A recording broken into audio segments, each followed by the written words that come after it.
Bien, señores, vamos a conversar con Nelsida Marmolejos, mi amiga de muchos años, quién sabe. Tengo fotos de ella embarazada, creo que de su primer hijo. Ya creo que ya tiene muchísimos nietos.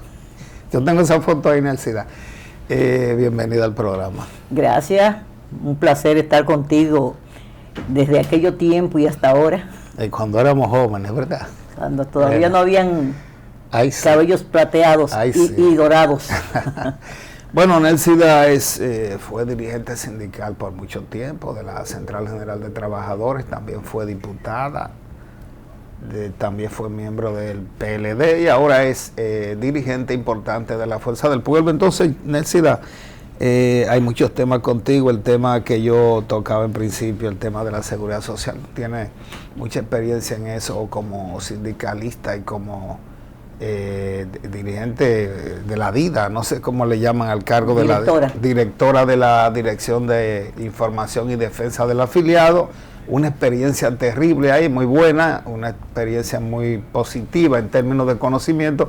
Y luego vamos a hablar un poco de política y de la Fuerza del Pueblo, que es el partido al que pertenece Nelsida. Así es que, Nelsida, te comentaba yo en principio que en Chile una de las promesas que hizo el presidente Gabriel Boric, ahora presidente, y que originó incluso un cambio radical de la gente en ese país, fue los reclamos de cambios en la seguridad social, que esta seguridad social aquí la trajeron más o menos, la adaptaron ya debe hacer 20 años de eso, pero que ahora la gente se ha ido cansando del sistema porque se ha dado cuenta de que no, en el fondo no mejora, no es una ventaja, porque un seguro médico que tenga 10,000 pesos anual de medicina, cuando 3 jarabes valen 2.500 pesos y 2.000 pesos, es algo que ya como que no es asimilable, más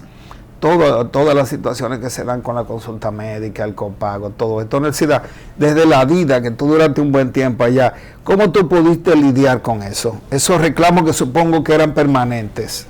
Mira, tenemos que partir de que en la República Dominicana, la ley 6701, que es la que crea el Sistema Dominicano de Seguridad Social, tuvo sus particularidades.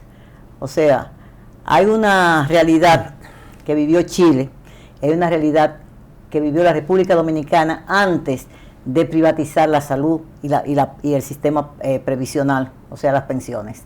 Chile fue un país que desde siempre fue el primer país en América Latina en que llegó la seguridad social con el modelo de Otto Bismarck, el alemán, con el tripartismo. Eso significaba que en Chile había una seguridad social de Estado real, efectiva. Todas las personas tenían derecho a salud sin limitación, sin tener que pagar, porque el Estado era quien cubría con los impuestos que generaban los trabajadores y la población en sentido general. Y a nivel de pensiones se retiraban con su salario y tenían un sistema realmente que funcionaba, que tenían que hacer adaptaciones, pero al llegar a la dictadura se cambió ese modelo y pasó a ser un modelo privado, totalmente privado. Privatizaron la salud, privatizaron las pensiones en un país donde eso no se conocía, donde la gente sabía que al retirarse iba a tener seguro prácticamente su salario, su último salario como beneficio de por vida. Y al cambiarse que usted va a tener cuando usted se pensione, lo que usted ha guardado y cuando se le acabe no tiene nada, en Chile fue un cambio totalmente brusco que se dio a lo que era el ordenamiento normal, pero obviamente que eso se dio en un estado de dictadura. Eso se impuso en Chile, con una connotación también totalmente diferente a la República Dominicana, y es que en Chile el sistema previsional se erigió sobre la base de que solo el trabajador cotizaba. O sea, era un ahorro del trabajador. Por tanto, los trabajadores tenían derecho a decir, devuélvame, déme, pásenme. ¿Por qué? Porque era un sistema en el que ellos pagaban, el Estado no pagaba el empleador, era un ahorro del compulsivo y obligatorio que hacía el trabajador. Eso antes de la ley de no, después de. Esa fue la que se aprobó. La ley que se aprobó de capitalización individual cuando Pinochet. Esa ley de capitalización individual era que privatizó el sistema de pensiones de Chile y lo llevó de un sistema de reparto generalizado que había con responsabilidad del Estado a un sistema de capitalización individual en el cual aparecieron unas empresas que gerenciaban la administración de esos fondos y que ello determinaba, dependiendo del aporte del trabajador, lo que iba a ser pensión. Al final del día, cuando llegó el momento y el trabajador en Chile vio que de lo que tenía antes se le había quitado todo prácticamente y se le estaban dando migajas de su propio salario, entonces ahí vino la reacción popular, ahí vino todo aquello que hemos conocido que ha llegado hasta esta situación. O sea, devuélvame una parte de mi salario, yo estoy en crisis, quiero dinero, porque totalmente la dictadura de Pinochet desfiguró lo que era un modelo de salud y de pensión y de riesgo laboral en Chile. La República Dominicana tiene otra historia. La República Dominicana no tenía sistema de seguridad social. Tenía un seguro social obligatorio en el cual el trabajador, hasta el salario mínimo, que recuerdo que el último tope que se llevó fue de 400 pesos del salario mínimo, solamente el trabajador tenía derecho al seguro social obligatorio. Y la esposa de estos, cuando ellas daban a luz, y un año se le daba atención al niño. Pero a partir de ahí, a Dios que reparta suerte. O sea, a nivel de protección de salud, aquí había un tope de cotización y ese tope de cotización dejaba excluido a las personas que tenían mayores ingresos. Y pasó, salvo los casos de aquellas empresas que tenían riesgos, que eran de alto riesgo, que sí cotizaban, por ejemplo, como la gente de la CDE, la gente que trabajaba en agricultura, o sea, que tenían trabajos peligrosos, esos sí seguían cotizando hasta su tope de cotización normal, hasta su salario, todo lo que ganaban. Entonces, ¿qué fue lo que aconteció en la República Dominicana? Que ya para los años 1987, si recuerdas, hubo un diálogo tripartito en el país, hubo mucha huelga, porque ya los trabajadores, el movimiento sindical, reclamaba una modificación al Seguro Social, a la Ley de Seguro Social Obligatorio, y estaba propugnando por una ley de seguridad social que realmente redimiera esos entuertos que tenía el servicio de salud aquí ya en el Seguro Social, que se había ido quedando desfasado, y además las pensiones que no existían ya prácticamente, porque recuérdese que en el Seguro Social para darte una pensión tenían que morirse 3, y cuando 3 se morían te daban la pensión de esos 3. Entonces, además de la corruptela que se hizo en esa institución, que impedía que los fondos fluyeran oportunamente para que la gente recibiera los beneficios que debía de recibir. Por otro lado, nos encontrábamos que teníamos en el sector público una ley que se hizo en el 79, cuando el presidente Guzmán Fernández fue presidente en el año 78, y el diputado Radamés, no recuerdo cómo se llama el diputado que presentó esa ley, ese proyecto de ley, y garantizó que los empleados públicos tuviesen también una ley de pensiones que le garantizara realmente a la hora de la ley del 79, del año 79. Bien, Juan Pablo Gómez, excúsame. Juan Pablo, que era sindicalista. Juan Pablo Gómez era diputado cuando eso y sometió esa ley y se aprobó. Para el momento no había nada, fue muy buena ley, pero quedó totalmente obsoleta, desfasada, incluso una ley discriminatoria, una ley que no es equitativa, donde hace que el Estado se apropie de dinero del empleado público y que no se lo devuelva si no tiene 20 años de trabajo. O sea, una serie de inequidades en ese sistema que dio como resultado que la movilización de los trabajadores y la ola que corría de modificación de las leyes laborales y de seguridad social por los años 80 se pactara en el diálogo tripartito de Jarabacoa como primer punto del diálogo que se hizo en Jarabacoa, del diálogo tripartito, la modificación de la ley 1896 sobre seguridad social, sobre el seguro social obligatorio, para que se creara una ley de seguridad social. Entonces, eso fue el primer acuerdo, el punto número 1 de ese acuerdo tripartito con la Iglesia Católica gerenciando. ¿Tú entiendes que ya esa ley está desfasada? Esa no se aprobó.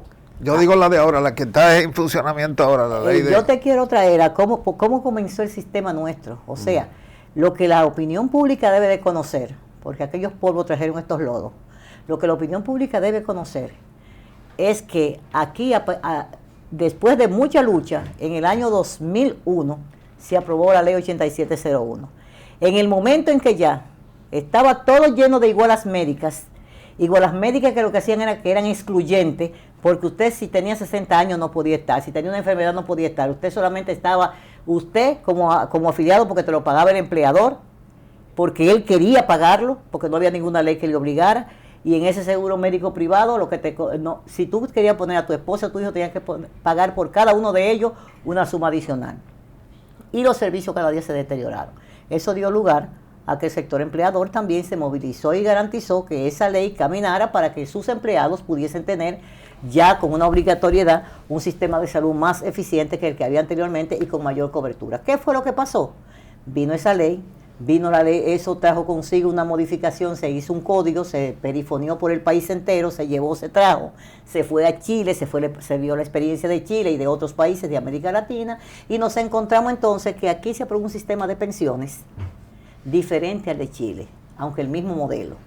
Es una privatización donde el trabajador aporta y donde el empleador aporta. El trabajador aporta el 30%, el empleador aporta el 70%. Eso no ocurría en Chile. En Chile ahora se ha vuelto la torta y ahora están planteando que se ha abolido totalmente el sistema que hay y que venga un nuevo sistema en el cual creo que el proyecto que acaba de presentar el presidente Boric es que el empleador ponga un 10% y el Estado ponga un 6%. Ese es el último proyecto que ha salido en estos días, que se dice que está sometiendo y eliminando la intermediación privada en la dirección, en la administración. Las AFP. Exactamente, en la administración. No es que la van a eliminar desde el punto de vista que no existan, como obligatoriedad. O sea, si usted quiere, usted se pone una AFP, pero el Estado es el responsable de unos pilares básicos para asegurar la población, que yo creo que es correcto. Ahora, la realidad de Chile no es la realidad de nosotros. Nosotros no teníamos nada. Los chilenos añoraban su sistema de salud y de seguridad social. Nosotros no tenemos que añorar eso porque no lo teníamos. Aquí no había protección social. Entonces, por eso digo que la ley 8701 vino a crear una base fundamental para la protección social de la población dominicana, no solamente de los que trabajaban, de los asalariados, sino de toda la población, porque es una ley universal. ¿Qué ha pasado, Marino? ¿Por qué nosotros hay tanto enojo de la población con relación a los servicios que se están prestando en nombre de esa ley?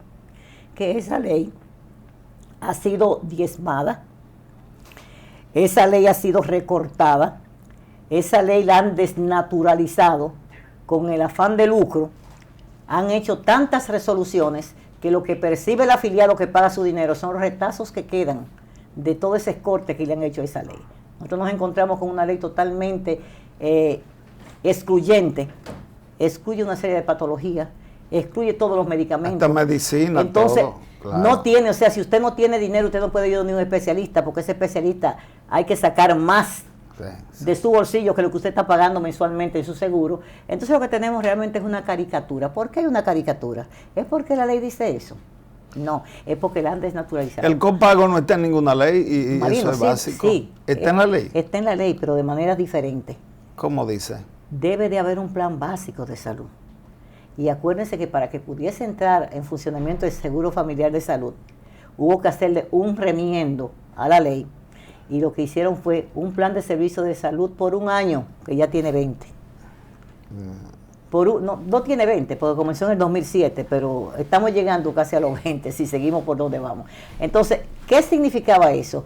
Que se creó un modelo de prestación de servicios de salud abierto, donde no habían reglas del juego definidas. O sea, yo soy médico y yo te cobro a ti lo que me da mi gana, pero la IRS le manda un montón de afiliados a ese médico que se supone que por el volumen debió de pactar unas condiciones para que le atendieran a sus afiliados. Entonces aquí no hay defensa desde el punto de vista de lo que es quien me administra mis riesgos.